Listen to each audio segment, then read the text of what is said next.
So welcome back again in Object Oriented Programming using Python.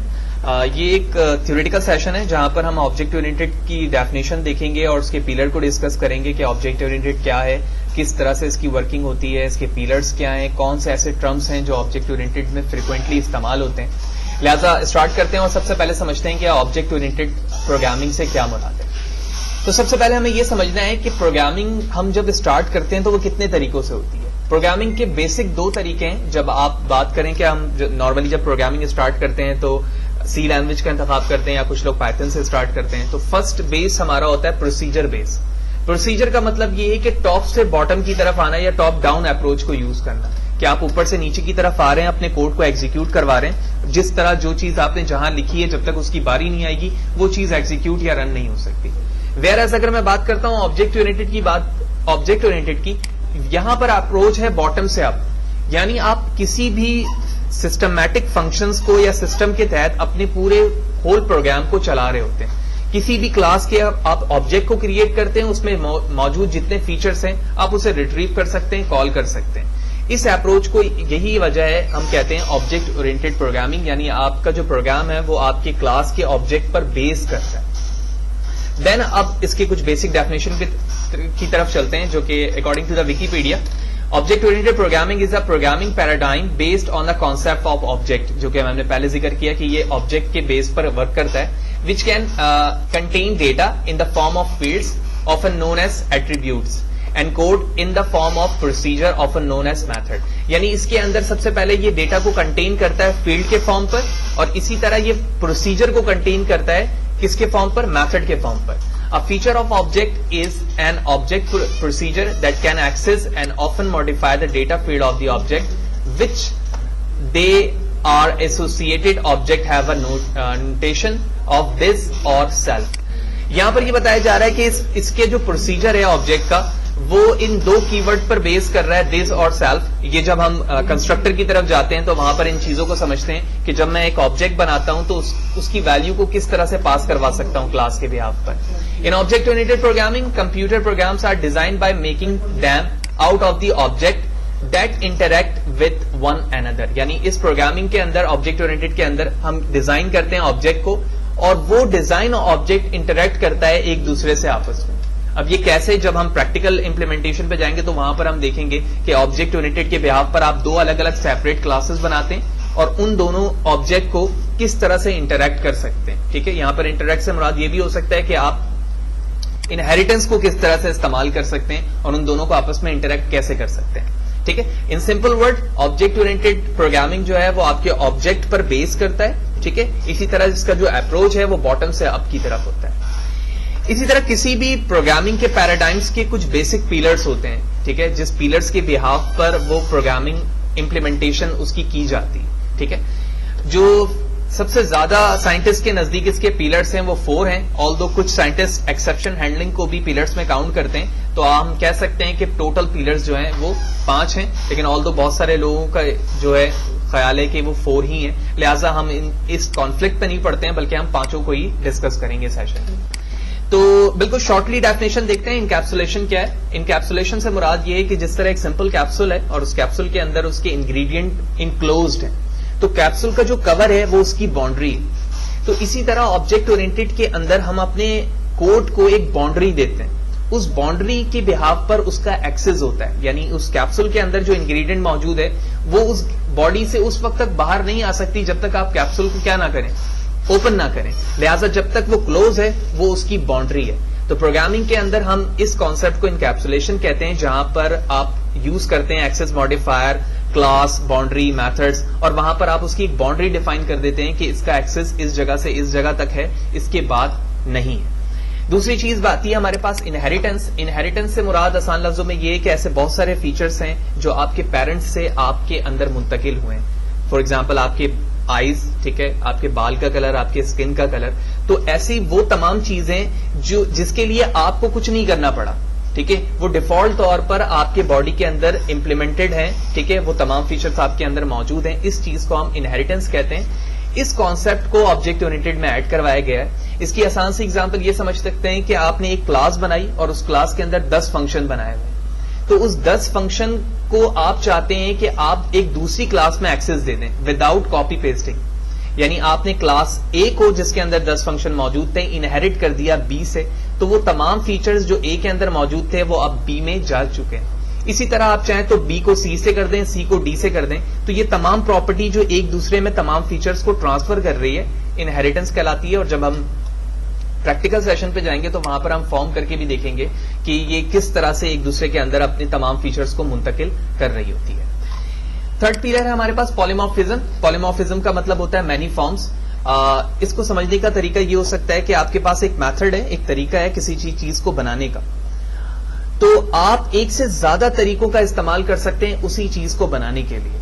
ठीक है, इस चीज को हम कहते हैं पॉलीमॉर्फिज्म, जहां पर आप ओवरलोडिंग के कॉन्सेप्ट को पढ़ेंगे, ठीक है, ओवरराइडिंग पढ़ेंगे और डक टाइपिंग पढ़ेंगे। ठीक है, overloading and overriding and duck typing से क्या मुराद है, जब हम इसके सेशन पे जाएंगे प्रैक्टिकली तो वहां पर हम देखेंगे कि पॉलीमॉर्फिज्म क्या है, ओवरलोडिंग और ओवरराइडिंग एंड डक टाइपिंग से क्या मुराद है। लेकिन यहां पर हमने ये समझा कि एक कोई भी चीज बनाने के लिए आपके पास एक मेथड है, आप उस मेथड को कितने दूसरे तरीकों से इंप्लीमेंट करवा सकते हैं अपने प्रोग्रामिंग के अंदर।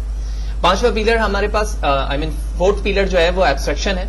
एब्स्ट्रक्शन की एग्जांपल आसान लफ्जों में ये है कि ऐसे बहुत सारे सिनेरियोज हैं हमारे रियल लाइफ में जहां पर आप चाहते हैं कि आपका रेलिवेंट डेटा सिर्फ शो हो, इररेलिवेंट डेटा हाइड हो जाए।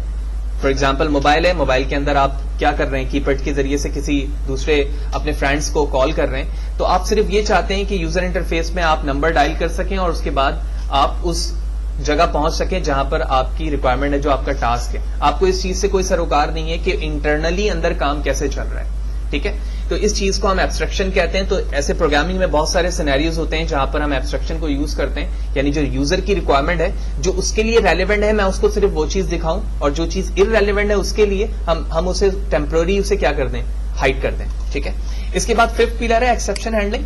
एक्सेप्शन हैंडलिंग से मुराद ये है कि ऐसे बहुत सारे सिनेरियोज प्रोग्रामिंग के अंदर मौजूद हैं जिसके जरिए से आपका प्रोग्राम हॉल्ट हो जाता है। हॉल्ट से क्या मुराद है, वो रुक जाता है और वो फर्दर आगे एग्जीक्यूट नहीं कर पाता। फॉर एग्जाम्पल, मैं किसी भी नंबर को 0 से डिवाइड करता हूं तो ये इनफाइनाइट चला जाता है, और इनफाइनाइट जाने का मतलब ये है कि ये अपने आप को मजीद आगे बिल्ड नहीं कर पाएगा, रन नहीं कर पाएगा, जब तक आप इस कॉन्फ्लिक्ट को यहां से खत्म ना करें। यहां पर आप मोर देन यानी ग्रेटर देन 0 नंबर ना लिखें। जब आप लेस देन की तरफ जाते हैं यानी 0 पे जाते हैं, ठीक है, तो यहां पर कॉन्फ्लिक्ट आ जाएगा और आपका प्रोग्राम हॉल्ट हो जाएगा। इस हॉल्ट को रोकने के लिए हम एक्सेप्शन हैंडलिंग का इस्तेमाल करते हैं, ताकि वो टाइप ऑफ एरर तो हमें दिखे, लेकिन साथ ही साथ जो फर्दर कोड उसके नीचे मौजूद है वो सक्सेसफुली एग्जीक्यूट हो जाए। तो जब हम प्रैक्टिकल इंप्लीमेंटेशन पे जाएंगे तो ऐसे परफॉर्म करके भी देखेंगे कि एक्सेप्शन हैंडलिंग क्या चीज है और किस तरह से हम हॉल्ट प्रोग्राम को फर्दर आगे प्रोसीड कर सकते हैं। नाउ लास्ट हमें देखना है कुछ टर्म्स के related terms use in object oriented programming. ये कुछ फ्रिक्वेंटली वर्ड हैं जो बार बार इस्तेमाल होते हैं ऑब्जेक्ट ओरिएंटेड के अंदर। क्लास, ठीक है, क्लास एक ब्लूप्रिंट, एक कीवर्ड है, और इसके जरिए से आप एक क्लास क्रिएट करते हैं जिसको हम आसान लफ्जों में कहते हैं टेम्पलेट। कोई भी चीज जब आप ऑब्जेक्ट ओरिएंटेड में करना स्टार्ट होते हैं तो आपकी पहली कोशिश ये होती है कि आप उसे एक बाउंड्री दें, और वो बाउंड्री आपकी क्लास की होती है, और वो कंप्लीट कोड के लिए एक टेम्पलेट रिप्रेजेंट करती है कि आपका ये कंप्लीट कोड है और ये इसका टेम्पलेट है, जिस क्लास का नाम फॉर एग्जांपल एप्पल है, होम है, क्लास है, व्हाटएवर कोई भी जो है एप्रोप्रिएट लिटरल नेम उसका हो सकता है, जो कि टेम्पलेट को रिप्रेजेंट करती है। अगर हम इसकी डेफिनेशन की बात करें तो एक user define prototype for an object that define a set of attributes that characterize any object of the class. तो ये सेट ऑफ एट्रीब्यूट्स को शो करता है। उन एट्रीब्यूट्स में वेरिएबल्स हो सकते हैं, फंक्शंस हो सकते हैं, मेथड हो सकते हैं, ठीक है, so on so fourth, different चीजें हो सकती हैं।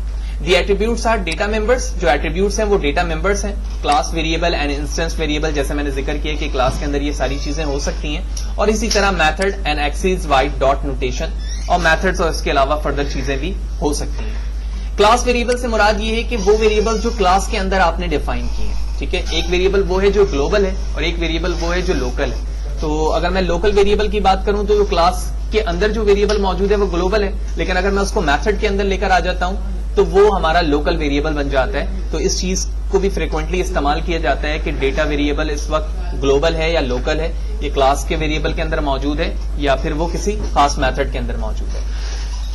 इसी तरह एक और वर्ड हमारे लिए क्लास ऑब्जेक्ट ओरिएंटेड के अंदर इस्तेमाल होता है जिसको हम कहते हैं डेटा मेंबर्स।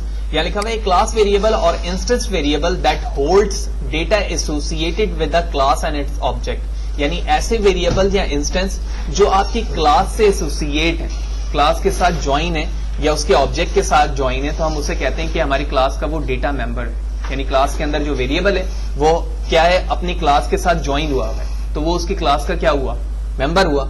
इसी तरह इंस्टेंस का मतलब होता है एक पार्ट, ठीक है। जैसे फॉर एग्जांपल यहां लिखा हुआ है is a instance of a class is circle, तो एक क्लास है, उसके एक इंस्टेंस को बना लिया हमने, एक पार्ट को ले लिया, तो हम उसे कहते हैं इंस्टेंस। तो अगर हम स्टार्टिंग से देखें तो an individual object of a certain class, ठीक है। एक क्लास है, उसका एक इंडिविजुअल पार्ट है, ठीक है।